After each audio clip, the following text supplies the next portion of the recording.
Welcome to the Fort Johnson podcast, where we highlight the strengths, stories, and values that define our community, on post and beyond. This week, we're exploring spiritual resilience, the ability to stay grounded, find meaning, and maintain inner strength during life's most challenging moments. Spiritual resilience isn't about any one belief system. It's about what helps you stay centered, whether that's through faith, reflection, connection, or sense of purpose. In the face of stress, loss, or of uncertainty, it's what helps us keep going. In today's episode, we'll reflect on spiritual resilience looks like in a military context and why it matters.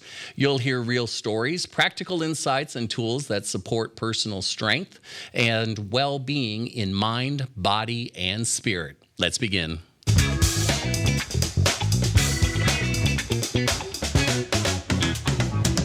Good morning, good afternoon, good evening, whenever you are watching our program. I am Jeff England from the Fort Johnson Public Affairs Office, and we are in the podcast studio. Today with me, I have a very special guest, author, and veteran. His name is Adam Jones, and he is fresh to Fort Johnson. How is it going?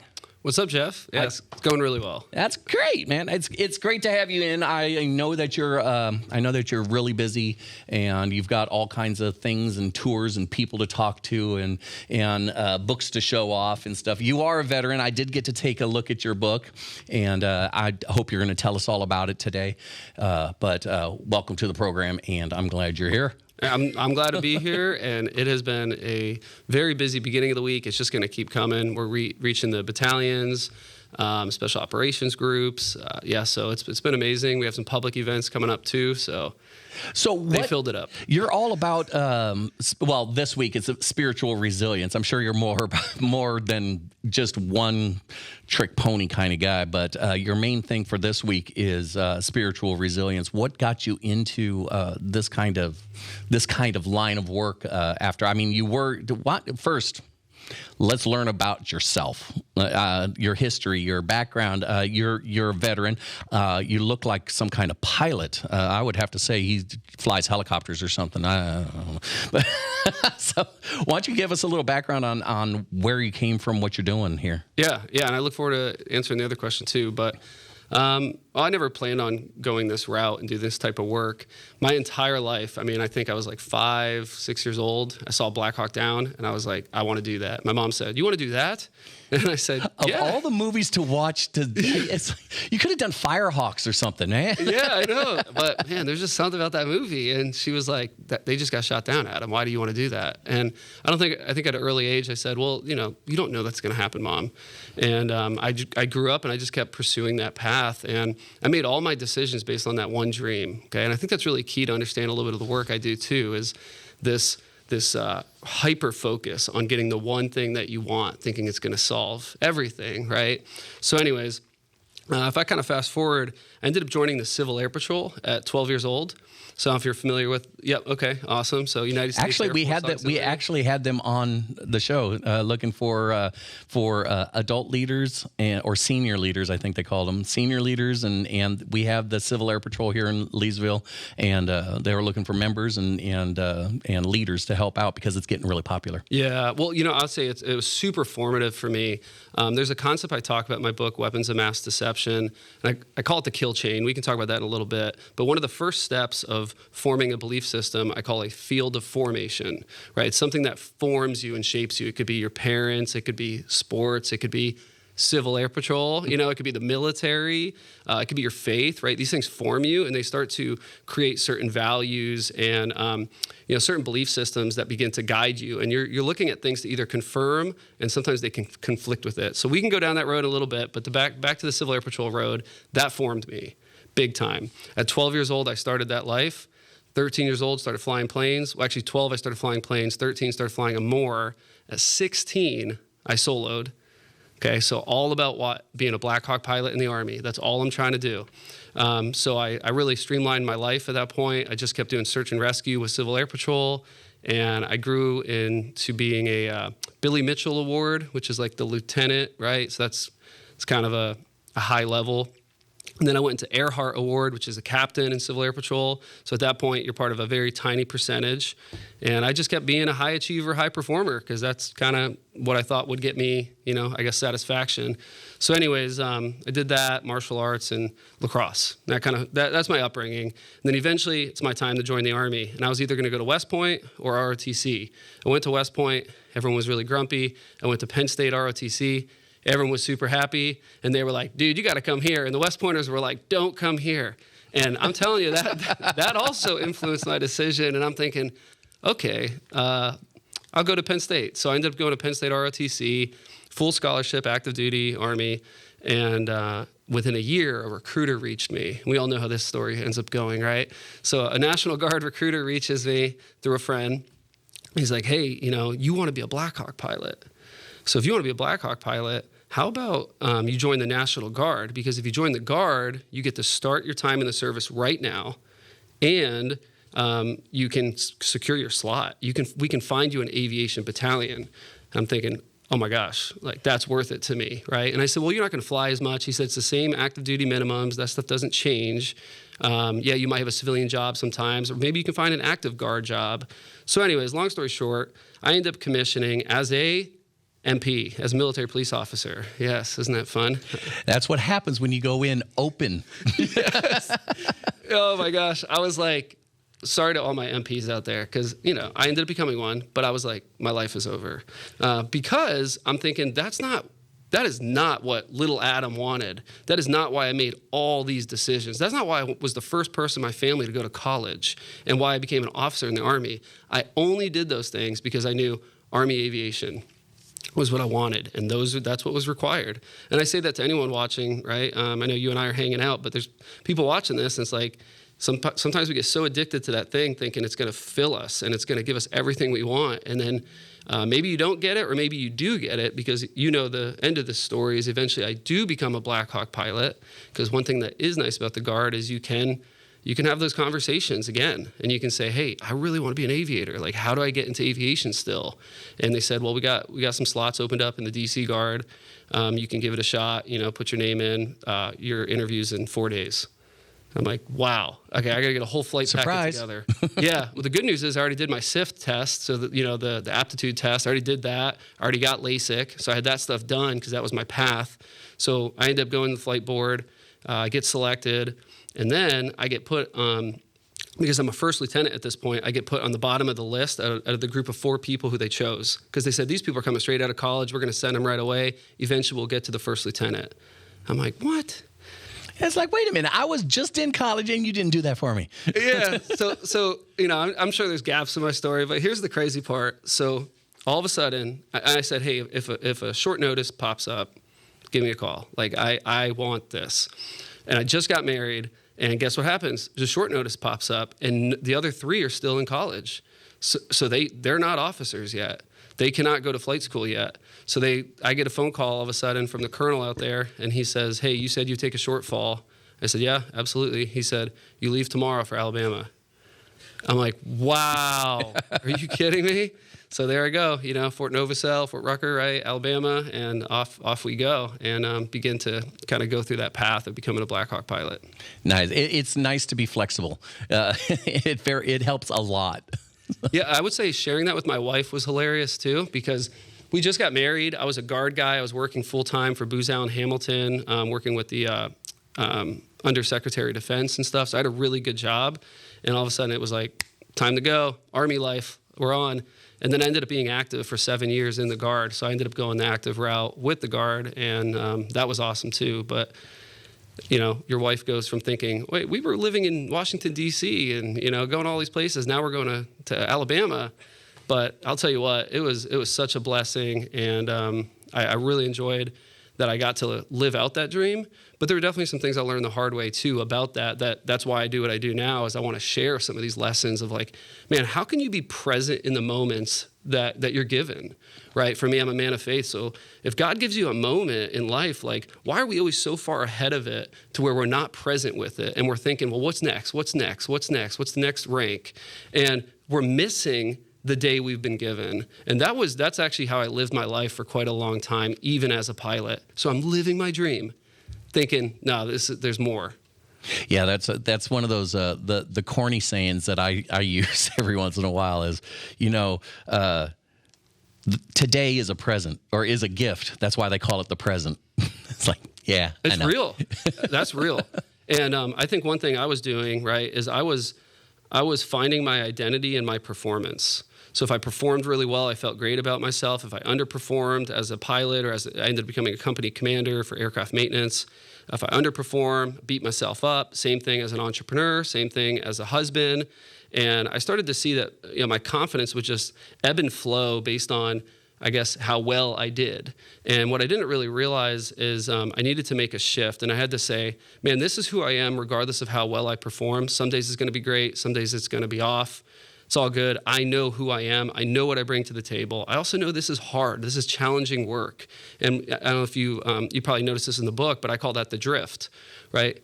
If you do hard things in life, you will drift. As a Black Hawk pilot doing a hoist rescue mission at 50 feet above the ground, surrounded by trees, under night vision goggles at 2,300 hours, that's a pretty big situation. I just kind of, I'm explaining here, right? Just imagine that, like you're looking through night vision to see, you're looking underneath to see your instruments, you're making all these adjustments, hearing your crew chief correct you, you got a medic outside of the aircraft that starts to kind of swing a little bit, the winds are hitting you crazy, and all of a sudden I find out, from my crew chief that we're drifting left.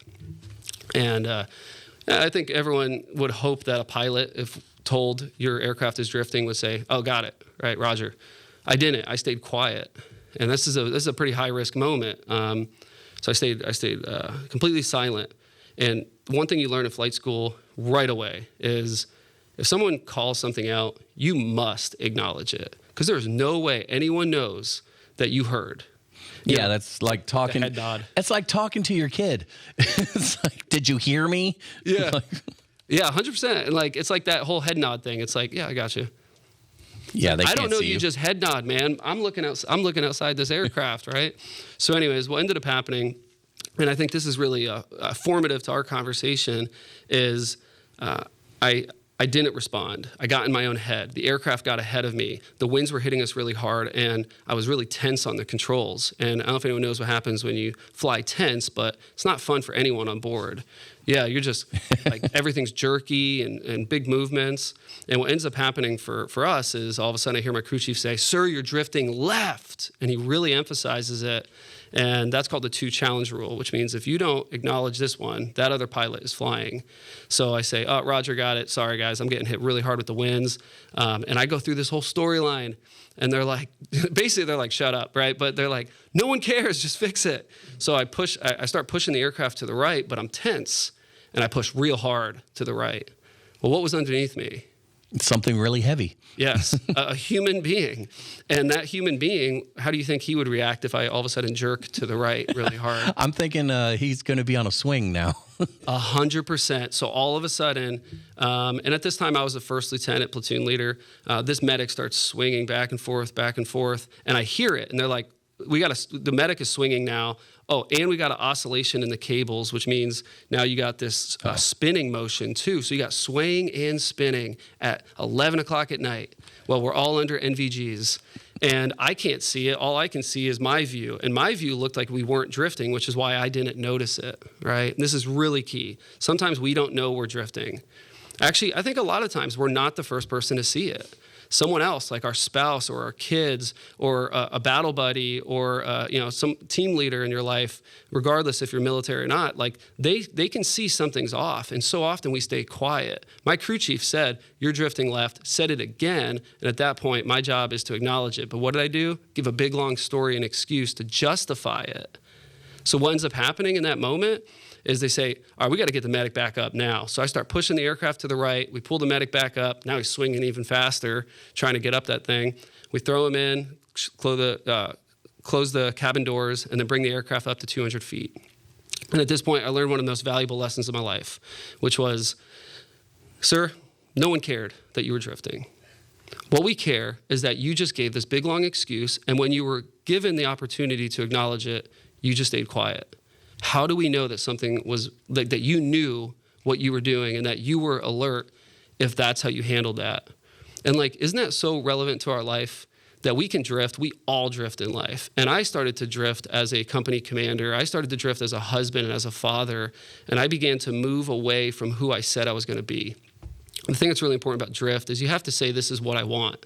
Once you say, this is what I want, everything else is drift from that. So I want to be a present father. I want to be a great husband. I want my wife to love me and appreciate me. I want to be a commander that's confident and clear-minded. And then those things start to drift, or you start to move from it, that's drift.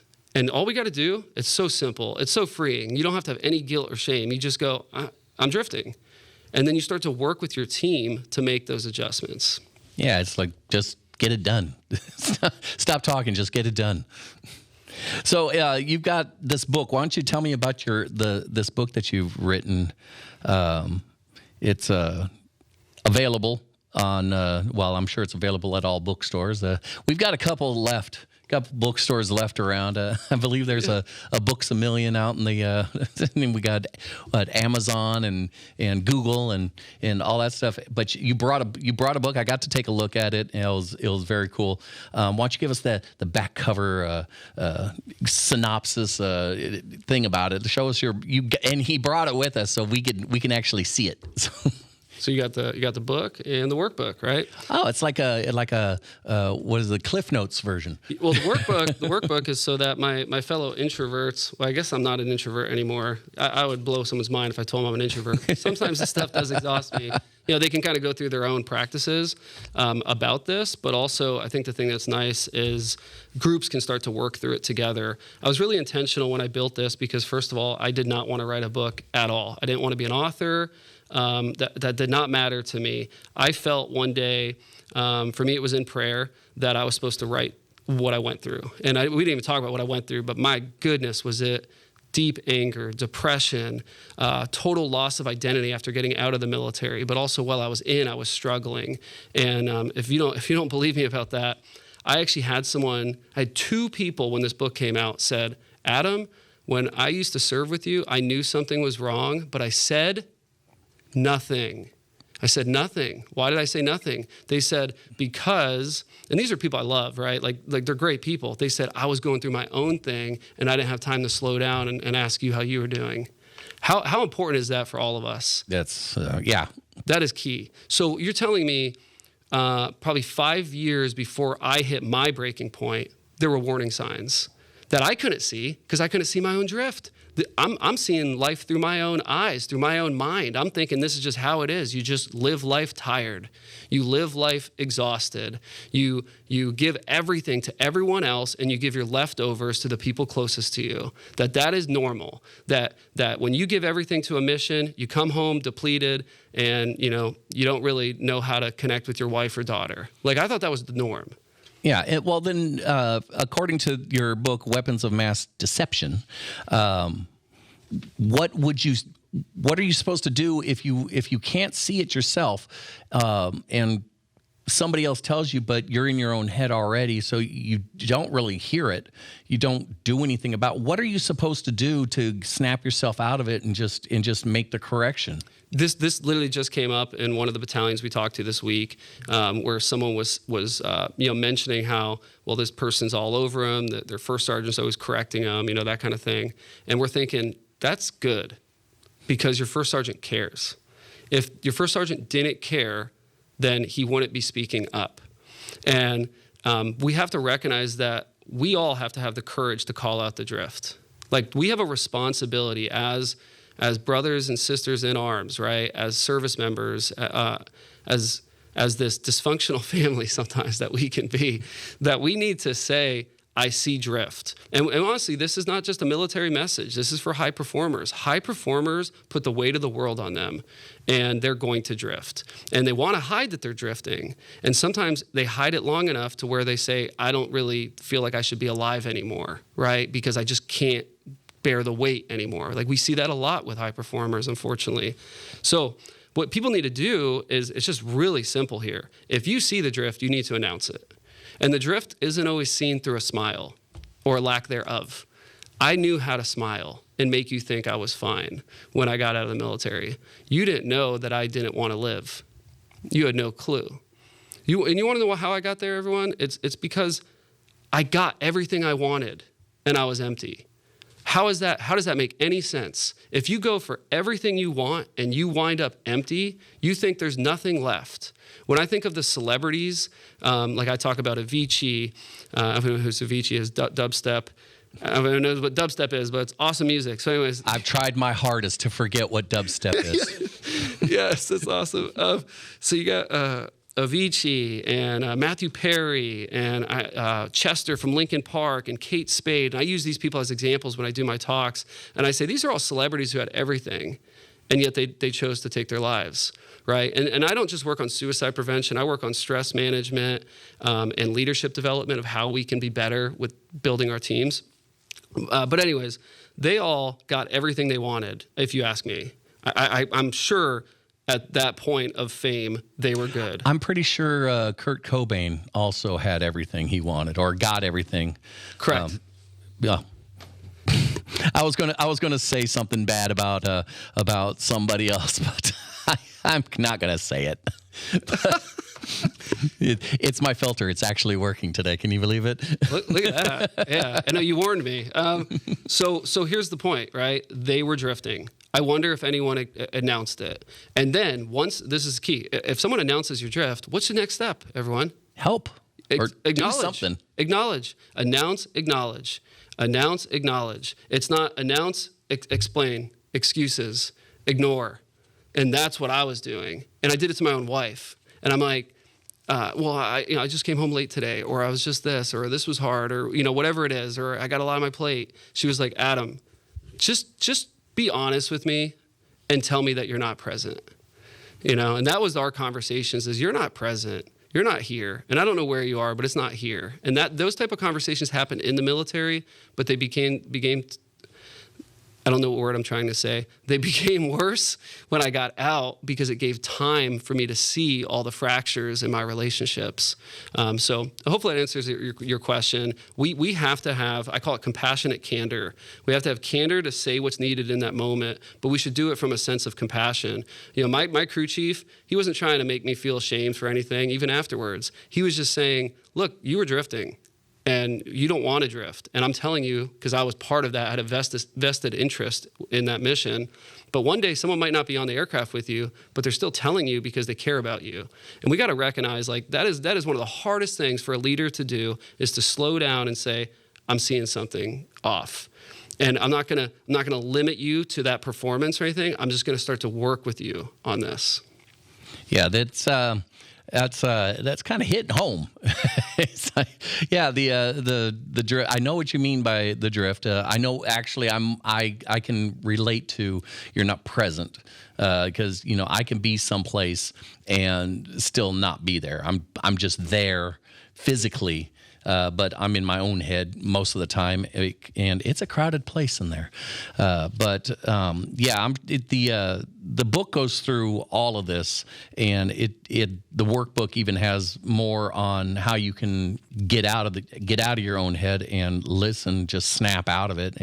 It's the excuses part that needs to go away. You need to quit with the excuses. Just fix it. Just fix it.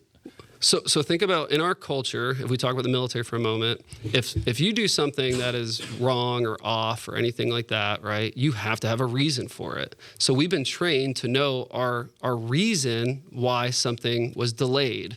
So then you use the same thing in other areas of your life, and people are like, dude, I don't care, it's all good. Could you just say that you got it wrong? So there's a couple key things here that I think could be helpful, right? So what causes our drift? Let's talk about that. As a high performer, there's a reason we drift, and it is very hard to identify. Over the course of the Iraq to Afghanistan war, the Department of Defense casualty report estimated that there was a little under 7,000 service members that were killed in action. 14 years. In the same 14 years, they estimated, between veterans and service members, active service members, 73,000 took their lives. Slight difference in numbers. So this is kind of what started to hit me, as I said, bombs and bullets have not been our greatest threat right now. It's something else hurting the warriors. See, my heart is for warriors, protectors, defenders, with or without a uniform. And I think there's something else hurting them. And it's taking them out from the inside. And I think people like us, we believe that there's good and there's bad. There's light and there's evil, right? And to me, I think sometimes I guess this is my personal belief, that evil could want to take out warriors, protectors, and defenders from society because they're the ones who are going to stand up and do what's right, even if no one else does. They're the ones who are going to sacrifice themselves. So what causes our drift? I call them weapons of mass deception. And a weapon of mass deception, what it wants you to do, well, let me define it real quick. It's an act, and this is all military, nice jargon here for a minute. It's an act of hidden malicious intent intended to deter, delay, dissuade, or destroy a multitude. That's the main word I want people to catch, a multitude of people. Okay, so what I had to realize is the stress that was in me was spreading through me. The tension in my body was being felt by that medic, right? Well, it's the same thing in my home. This guy who lived this life of high performance and was on edge and always needing the next thing, it started to play out into the four walls of my house. And you could walk in my house, I guarantee you, and you would feel something's wrong here. There's tension in this house. This marriage is not connected. My daughter and I had challenges too when she was just 1.5 years old, 2 years old. I just felt like she didn't want dad, she just wanted mom. And I'm thinking, this is not cool. Like this, I wanted to be a good dad, why am I not? And what I realized is I was so consumed by all these other deceptions, right? Other motives that could be good but could be used against me, and those I love. So I call it a weapon of mass deception because what we suppress spreads. Right? So if we suppress all that stuff, it starts to spread to others. And there are 4 weapons of mass deception that I hit on. I'm happy to share those with you, but I want to give you a chance to respond. Well, I was just thinking, it kind of reminds me of misery loves company. It's like I don't like being around people that are in bad moods or depressed or just down in the dumps. I want to get them out of it because I don't like feeling like that. But it's like that's why I try not being in a bad mood. I try to make people laugh and all that stuff because I know how it feels to be sad and depressed and all that stuff. It's just so, yeah, I know what it means to that. It spreads, your mood will spread. Be happy. And well, you can't just put on a fake smile though, but because people see through that. Well, let me hit on the key thing, okay? So I thought life was hard. I'm sure other people can relate to me. Life is hard. We struggle. We're military people, right? So like, whatever, put more weight on, let's keep going, And to me, it was the norm. Remember, I was kind of framing that up in the beginning. Like, this is how life is, right? You're just tired and exhausted, and you just keep trying to do more. And maybe one day you become more in the process. And what I didn't really realize is that it was hurting my wife and daughter and other people. And even my teams, right? Like think about being a company commander who's, honestly, as a company commander, I did focus on my team a lot, and I made sure I was there for them and supporting them. But I see it all the time with leaders who are focused on the other things, and then their team gets their leftovers. That's not how it works. You take care of your people, right? Okay, so the reason I say that, and I think this can be really key to help some people out today, I wasn't willing to fight for me. Life is hard. I don't care. I look in the mirror, I'm empty. I guess this is it, Well, when I saw what I call the eyes of exhaust, which is I looked across the table one day and I saw my wife just looking so tired, cleaning up things around the house, fixing things from my mistakes even. And I realized, wow, what's happening to me is happening through me. But I also believed that I wasn't, for a moment, I thought I was the cause. What I realized, I'm a deep guy, so get ready. I thought I was the cause. What I realized was that I was the carrier. I was the carrier of that weapon, of that influence in my home. And when I realized, oh, it's not me, it's what's happening to me, through me, I can fight that thing. I'll go to freaking war against that thing to save to give my wife and daughter the best life. So for me, it was a family thing. Now everyone's got family like that, right? So there's something else you're fighting for. But for me, that's what I fought for. And I started saying no to so many things that were consuming my time. I started to train myself how to become present. I started to wake up early and practice silence, journaling. I went way deeper into my faith and the way I saw God. All these different things started to change everything. And I did it for them. That's why I call it a weapon of mass deception. I believe that warriors, protectors, and defenders, we don't fight for ourselves. We fight for others. I mean, I get so fired up about this. We fight for others. And when you realize that this stuff is the hidden stuff that might be in you, but you're not the cause, you're the carrier, then you begin to fight against it. And you go, no more will I feel these weapons of mass deception. And when I do, I'm going to catch it, right? We're going to announce it, acknowledge it, and then we're going to fight against it. And I call those the counterattacks. And those are some ways people can respond to different, the 4 different weapons that I hit on. It's amazing. It really is. It's the way you look at it and is giving me a new view on what it. I mean, the carrier version, and it's not me. It's just working through me like a demon. It's like, I'm sorry, I'm into spooky movies and stuff like that. So it's a demon within me, just spreading its ill will. But it's not me. It's not me. And because why would you want to hurt yourself? Exactly. Does anyone ever realize that? You want self-preservation. We are designed to preserve ourselves. We're designed to conserve calories, even in the way our body wants to protect. I'm really good at conserving calories. I'm very, very good at conserving calories. I store them up and just. Yeah. So I want people to think about that. All right. Why would you want to hurt yourself? You don't. It's another thought. It's something else that caused you. It's called the origin of the thought. What is the origin of that thought? Where did that come from? Was it something you saw? Was it a trigger that brought on a certain belief? All those type of things. Well, that is absolutely awesome. Take a look at that book. Show us your book so we know what to look for. I should probably weapons. Yeah, weapons of it's weapons of mass deception, and it's available on Amazon and bookstores. I'm sure we could probably find it over at the PX if we're lucky. Maybe, you never know. But I appreciate you coming in, Adam. Just absolutely wonderful to hear from you and to take in all of this, just a different outlook on things. It's not even, I wouldn't even say just information. It's just, you're changing the way you look at things to make things a lot easier. Yeah, that's it, right? So I would say, look, there's nothing overly special here about me. I'm just a messenger. This isn't about a man, it's about a message. And for me, this message really is almost like a language, right? I'm giving unique language to help explain these things for others so that they can identify it. Because if you can see it, you can defeat it. So if we can see these things, then we can go, and I gotta get right to the point here.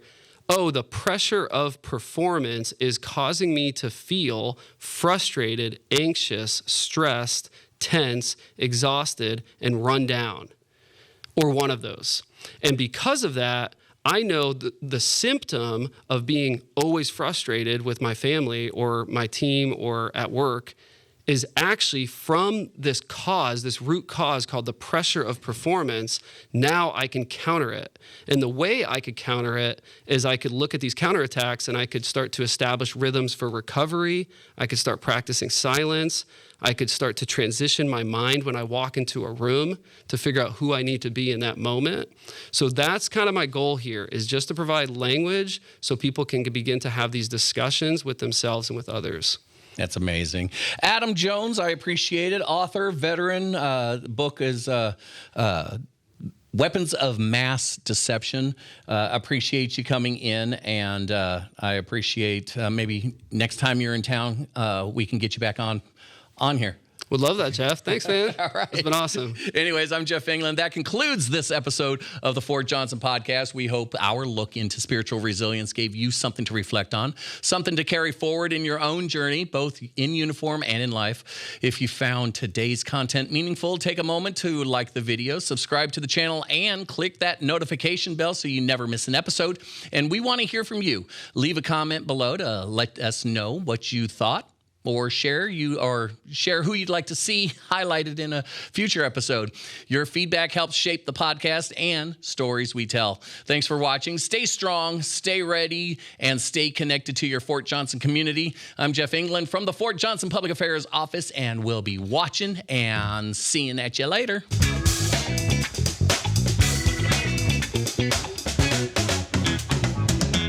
That was this easy.